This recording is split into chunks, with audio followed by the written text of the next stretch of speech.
अस्सलामु अलैकुम रहमतुल्लाहि व बरकातुहू। उम्मीद है सब बखैर आफियत होंगे। एजाज़ के हवाले से एक बहुत अहम खबर सामने आई है, आइए उसकी मुकम्मल तफसील जान। देखिए, एजाज़ लेकर अब तक 1 माह गुजर गया, लेकिन एजाज़िया अभी तक तशरीफ नहीं लाया, आइम्मा कराम के अकाउंटों के अंदर नहीं मुंतकिल हुआ। इंतजार की घड़ी आपके खत्म हो चुकी है। गुज़श्ता दिन जुम्मतुल मुबारक को जो अहम खबर सामने आई कि इंशाअल्लाह अज़ीज़ आपका एजाज़िया बीच में सिर्फ 2 दिन आते हैं, हफ्ता और इतवार का जो छुट्टी के दिन है, और सोमवार वाले दिन आपका एजाज़िया इंशाअल्लाह से पूरे इम्कानात हैं आपके एजाज़िया के आपके अकाउंटों के अंदर मुंतकिल कर दिया जाएगा।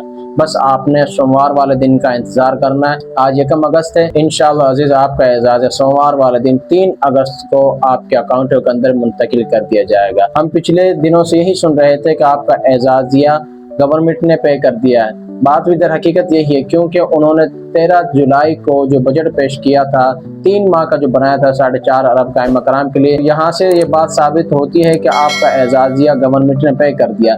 लेकिन कभी ये सुनने को आता है कि अभी तक सूबा हुकूमत ने पंजाब बैंक में उनका जो एजाज़िया था आइम्मा कराम का अभी तक सेंड नहीं किया। देखते हैं अब सोमवार वाले दिन इंशाअल्लाह अज़ीज़, और उम्मीद रहें आप आइम्मा कराम आपका एजाज़िया सोमवार वाले दिन 3 अगस्त को आपके अकाउंटों के अंदर मुंतकिल कर दिया जाएगा। एटीएम मशीन चक्कर ना लगाएं, और 2 दिन है छुट्टियों के। मेरी आपसे ही गुजारिश है, आप अभी इन 2 दिनों के अंदर किसी भी बैंक के चक्कर ना लगाएं। आप जाएं तो सिर्फ सोमवार वाले दिन जाएं, 3 अगस्त को किसी बैंक के एटीएम मशीन के जाकर यूज करें।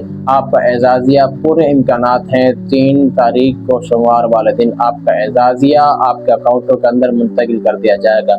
जिनका रहता था 2 माह का 3 माह का, तो उनका इकट्ठा ही आ जाएगा। आपने परेशान नहीं होना और उम्मीद रहना है इंशाअल्लाह अज़ीज़ 3 अगस्त को आपका एजाज़िया आपके अकाउंटों के अंदर मुंतकिल कर दिया जाएगा।